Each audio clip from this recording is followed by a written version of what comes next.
नमस्कार. आता आपण या ठिकाणी आलो भातसा तालुका शहापूर जिल्हा ठाणे हे या भातसा डॅमवरून साधारणतः मुंबईला सर्व पाणी पुरवठा होतो. इथून 85 किलोमीटर अंतरावरती मुंबई आहे. त्या नवी मुंबई ठाणे हा परिसरात जे उपनगर इथे पाणी पुरवठा केला जातो.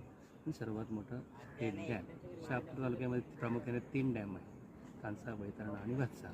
मग त्यातलं हे भातसा डॅम. हा भातसा डॅम आपण समोर बघत आहोत. त्यात बऱ्यापैकी भरलेला आहे आणि साईडला 2 उजवा कालवा आणि डावा कालवा.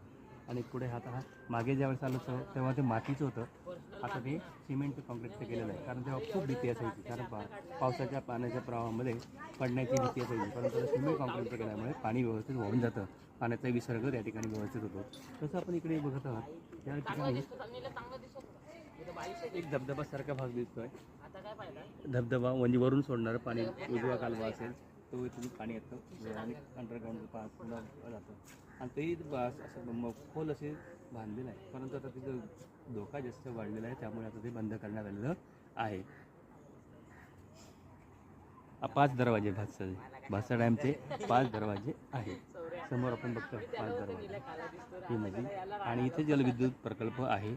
इथून पाणी खाली जातं. वज्र त्या ठिकाणी वीज निर्मिती केली जाते, म्हणजे डोळखांचं असं.